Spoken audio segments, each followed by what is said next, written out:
Au nom de l'Assemblée générale, On behalf of the General Assembly, I have the honor to welcome His Excellency Paul Kagame, President of the Republic of Rwanda, and to invite him to address the Assembly. President of the General Assembly, Secretary General, Excellencies, Heads of State and Government, distinguished delegates. The Secretary General's landmark report, Our Common Agenda, has only grown in value since it was launched 1 year ago. The world is in a state of turbulence with intersecting crises growing in scale and severity, including climate change, food price inflation, conflict, and uncontrolled migration.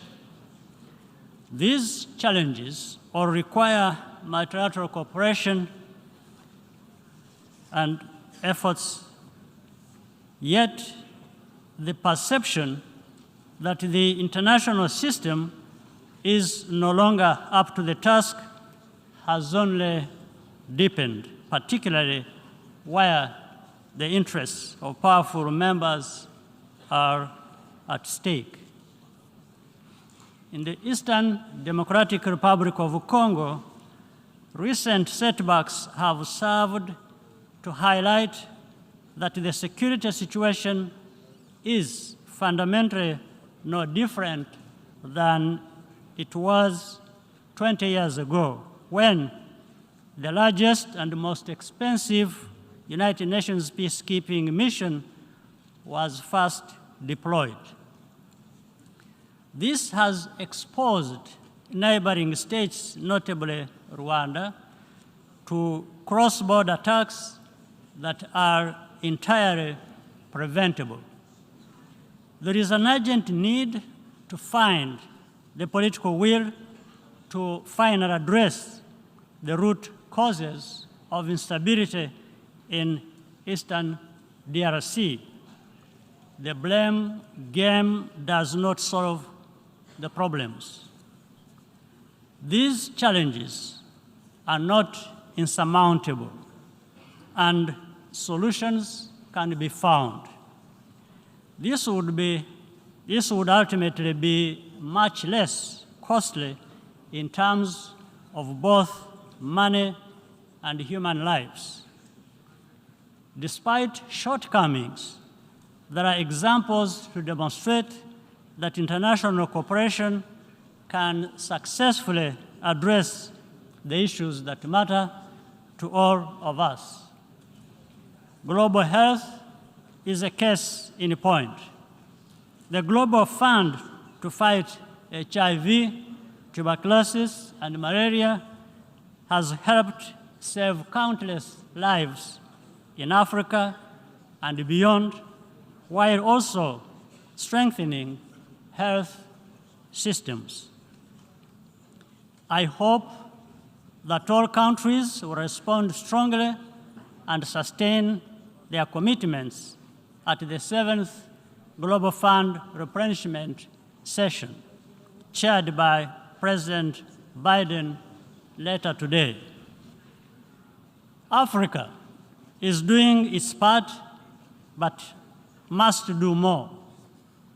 For sustainability, external funding must go hand in hand with increased domestic financing for health. This is a priority which the African Union is tracking on an annual basis, and which I'm honored to lead on behalf of the organization. We're also working with partners to bring end-to-end vaccine manufacturing to our continent, notably through collaboration with BioNTech and strong support from the European Union. This is critical to increase Africa's resilience against future pandemics.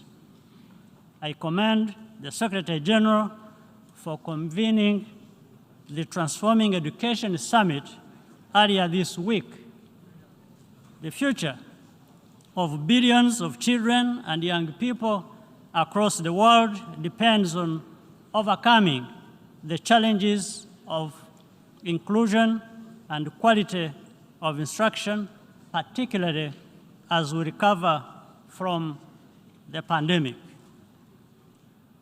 Away from the headlines, the United Nations and other multilateral institutions retained the ability to set an agenda around which we can all rally.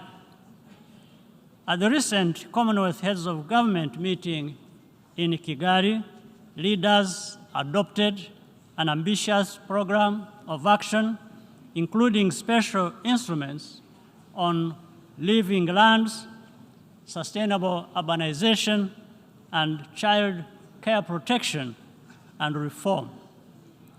We also agreed to prioritize public-private partnerships to create digital jobs for young people across the Commonwealth.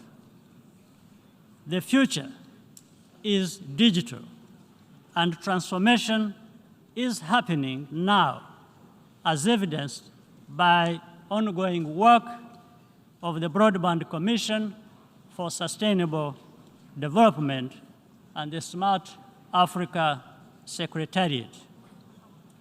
High-quality digital jobs are a practical response to the underlying drivers of irregular migration by closing the human capital investment gap that separates high and low income countries.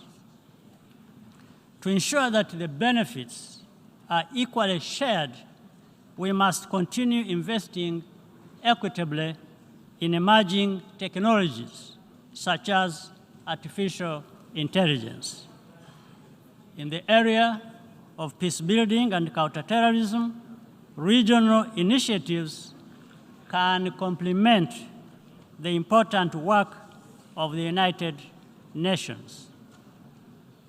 Regional and bilateral initiatives have been proven to make a big difference, whether in the Central African Republic or the successful engagement to contain violent extremism in northern Mozambique, conducted by Rwanda and the Southern African Development Community.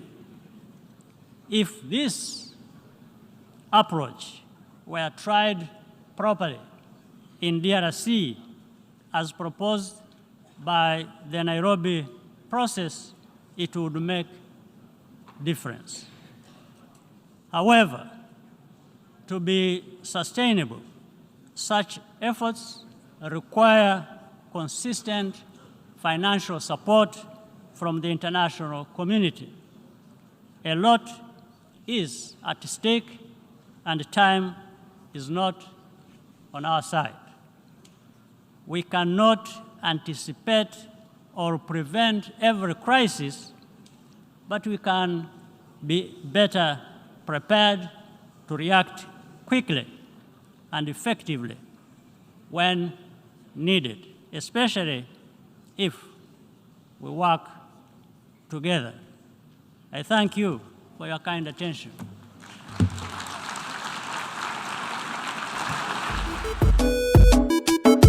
I'm a king, yes, I'm a king,